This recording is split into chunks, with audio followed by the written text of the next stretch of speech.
पहले वीडियो में हम लोगों ने पढ़ा था विश्व के प्रमुख कृषि प्रदेश जो है उसमें से हमने 6 पढ़ लिए थे। ठीक है, इस वीडियो में हम 6 से आगे पढ़ेंगे। 7वां जो है कृषि प्रदेश है व्यापारिक बागाती कृषि नाम से। ठीक है, इसमें नाम से आपको आइडिया लगा हो, व्यापारिक और बागाती कृषि मतलब व्यापारिक दृष्टि से जो बागान लगाए जाते हैं उसे व्यापारिक बागानी कृषि प्रदेश बोला जाता है। तो ये कौन कौन से क्षेत्रों में होता है, जैसे यहाँ पे लिखा हुआ है केला, गन्ना, कहवा, कपास, कोको, चाय, नारियल आदि इसमें फसलें होते हैं। ठीक है, और ये होता है क्षेत्र जो है कृषि उष्णकटिबंधीय समुद्र तटीय पठारी क्षेत्रों में होती है। ठीक है, पठारी क्षेत्र जो है समुद्र के आसपास के उन इलाकों में खेती, जैसे इंडोनेशिया, मलेशिया हो गया। ठीक है, भारत में जैसे केरल, कर्नाटक के जो तटीय क्षेत्र है। ठीक है, समुद्र तटीय लिख रहा है यहाँ पर, और उष्णकटिबंधीय मतलब जहाँ पर ज़्यादा बारिश होती है, ज़्यादा तापमान होता है, ऐसे इलाकों में ये खेती होती है व्यापारिक बागानी कृषि। ठीक है, आपको इसका ध्यान रखना है। तो इसमें एक विशेषता इसकी ये है, कृषि उत्पादों का मुक्त निर्यात किया जाता है। मतलब व्यापारिक दृष्टि से खेती होती है, उसका अधिकांश भाग जो होता है उसका निर्यात कर देते हैं। जैसे भारत में केरल है, केरल में क्या मसालों की खेती होती है।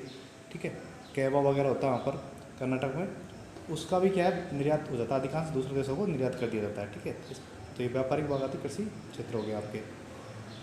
इसके बाद अगला है भूमध्य रेखीय कृषि। ठीक है, भूमध्य सागरीय कृषि जो है ये होती है भूमध्य सागर के आसपास वाले इलाकों में। ठीक है, मुख्य रूप से जहाँ पर भूमध्य सागरीय जलवायु है उस इलाके में होती है। ठीक है, तो भूमध्य सागर के जो आसपास के देश है वहाँ पर भूमध्य सागरीय जलवायु है। इसके अलावा 2-3 देश और है, वहाँ पर भी भूमध्य सागरीय जलवायु है।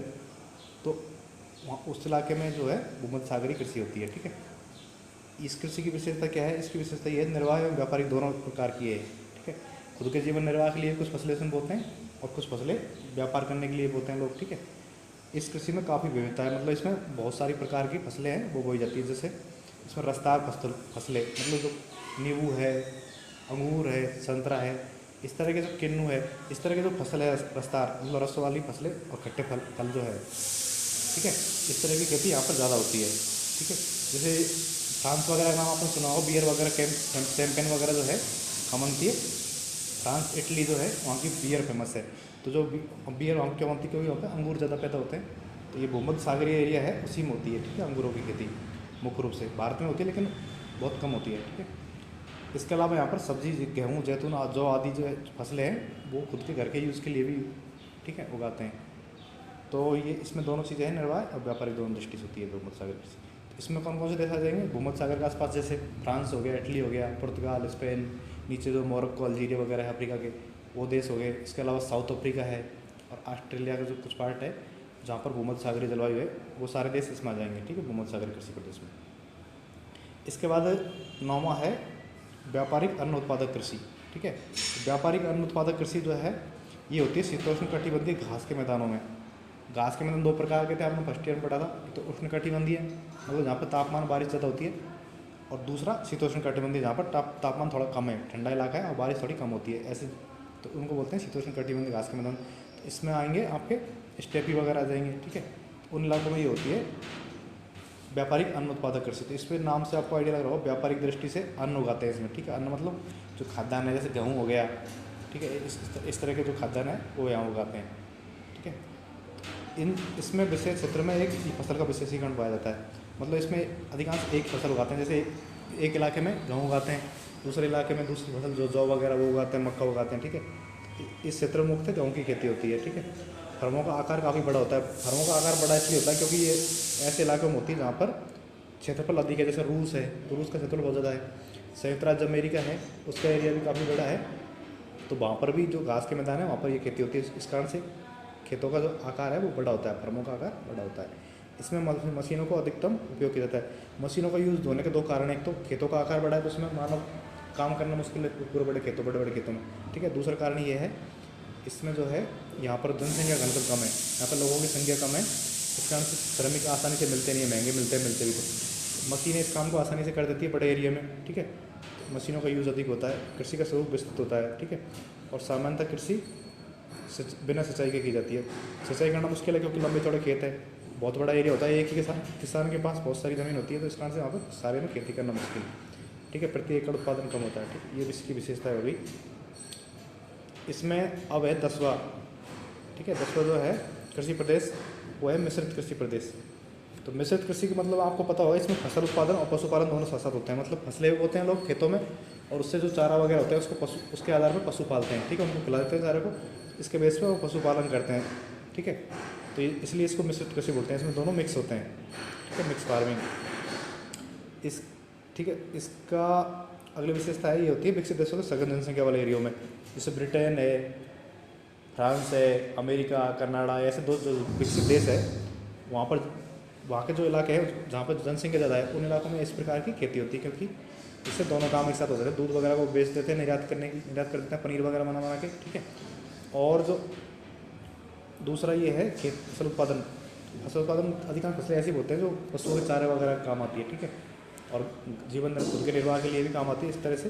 तो ये मिश्रित कृषि की विशेषता है। ठीक है, जहाँ कृषि का आय बढ़ने के साथ साथ पशुपालन भी करते हैं। मतलब यहाँ पर किसान जो पैसे वाले होते हैं फिर भी वो पशु पालते हैं। पशु किस लिए पालते हैं?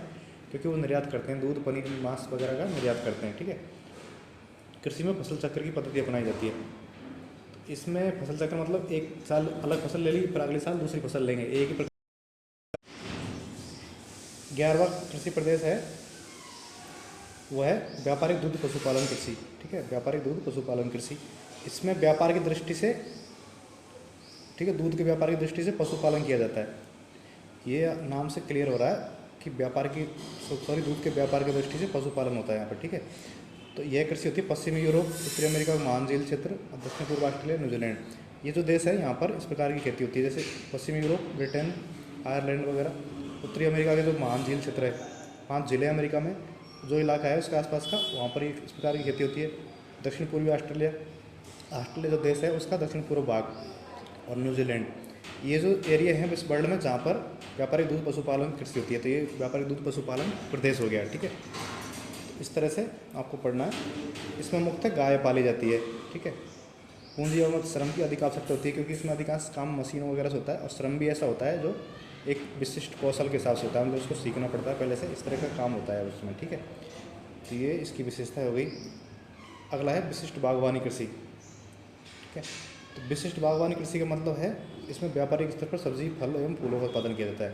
ठीक है, जैसे कोई सिटी है बड़ी, तो सिटी, बड़ी बड़ी सिटियों के आसपास क्या होता है, लोगों को वहाँ पर सब्जी वगैरह की अधिक जरूरत होती है, इस कारण से वहाँ पर सब्जियों की खेती होती है, फलों की खेती होती है, फूलों की खेती होती है। इस तरह की खेती जो है बड़े बड़े सिटियों के आसपास आपको मिल जाएगी। आसपास के एरिया में वहाँ पर खेती अनाजों की नहीं होती, अधिकांश खेती वहाँ पर आसपास सब्जी, फल एवं फूलों की होती है, क्योंकि उनकी तुरंत जरूरत होती है आसपास की सिटियों में।